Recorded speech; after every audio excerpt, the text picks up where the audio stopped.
ನಿಮ್ಮ ಪ್ರಕಾರ big boss ಯಾರ್ಯಾರು ಹೋಗ್ಬೇಕು, ರೀ ಎಂಟ್ರಿ ಆದರೆ ಯಾರ್ಯಾರು ಹೋಗ್ಬೋದು ನಿಮ್ಮ ಸೀಸನಿಂದ? ನಮ್ಮ ಸೀಸನ್ನಿಂದ ರೀ ಎಂಟ್ರಿ ಯಾರು ಆಗಬಾರ್ದು, ಯಾಕಂದ್ರೆ ಎಲ್ಲರೂ ಎಪಿಕ್ಕೇನೆ. ಓಕೆ, ನಮ್ಮ ಸೀಸನ್ನಿಂದ ಎಲ್ಲ ಕಂಟೆಸ್ಟೆಂಟ್ಸ್ ಸೂಪರೇನೆ, ಹಂಗಾಗಿ ಅವ್ರು ಮತ್ತೆ ವಾಪಸ್ ಬರಬಾರ್ದು, ಆರಾಮಾಗಿ. ನೀವು ಮತ್ತೆ ಸಂಗೀತ ರೀ ಎಂಟ್ರಿ ತಗೊಂಡ್ರೆ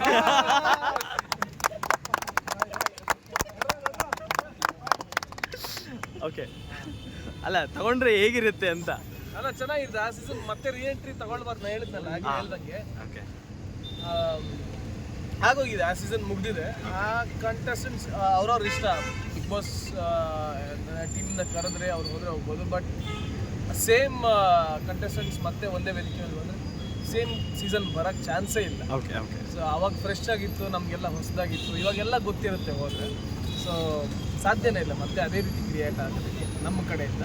ಓಕೆ, ಒಂದು ಮುಗ್ದಿದೆ, ಮತ್ತೆ I don't want to go ಆ ಥರ ಮತ್ತೆ ಅದಕ್ಕೆ. Okay, but yes, Bigg Boss once done, it is lifetime gift ನನಗೆ. ಓಕೆ, ಸೊ ಅದು ಯಾವುದು ನೆನಪಲ್ಲ ಇದೆ. ಓಕೆ. ಇವತ್ತು ಗೆಳೆಯರ ಜೊತೆಗೆ ಒಂದು ಗಣಪತಿ ಒಂದು ಇದಕ್ಕೆ ಬಂದಿದ್ರಿ, ಹೇಗೆ ಅನಿಸ್ತು? ತುಂಬ ಖುಷಿ ಆಯಿತು. ಆಮೇಲೆ ಸುಮಾರು ದಿನ ಆದಮೇಲೆ ನಾನೊಂದು ಕಡೆ ಕಾಣಿಸ್ಕೊಂಡಿದ್ದು.